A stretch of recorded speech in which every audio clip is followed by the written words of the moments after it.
Hello বন্ধুরা, good morning. তোমরা সবাই কেমন আছো? আমি আশা করছি তোমরা সবাই খুব ভালো আছো। আমিও ভালো আছি। আজ একটা নতুন দিনের শুরু। আমার তরফ থেকে রইলো সকল বন্ধুদের জন্য অনেক ভালোবাসা। আজ হলো সানডে। সকল বন্ধুদের জন্য হ্যাপি সানডে। সানডে মানে হলো ফ্যামিলি টাইম।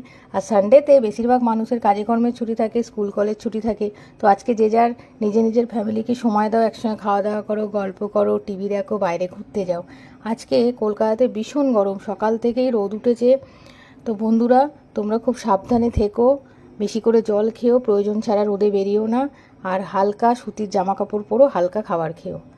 হর হর মহাদেব, ওম নমঃ শিবায়, জয় শিব শম্ভু ভোলেনাথ। সবাইকে ভালো রেখো, সবাইকে সুস্থ রেখো, সবার মনের আশা পূর্ণ করো।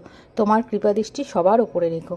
আজকের দিনটা সবাই খুব ভালো করে কাটাবে, সবাই ভালো থাকবে, সুস্থ থাকবে, সাবধানে থাকবে, নিজেরা নিজের পরিবারের খেয়াল রাখবে। সকালবেলা ঘুম থেকে উঠে সমস্ত ঘরের বাসি কাজ কমপ্লিট হয়ে গেছে, স্নান হয়ে গেছে, ব্রেকফাস্ট করলাম, এখন রান্না করবো। এখনকার মতো টাটা।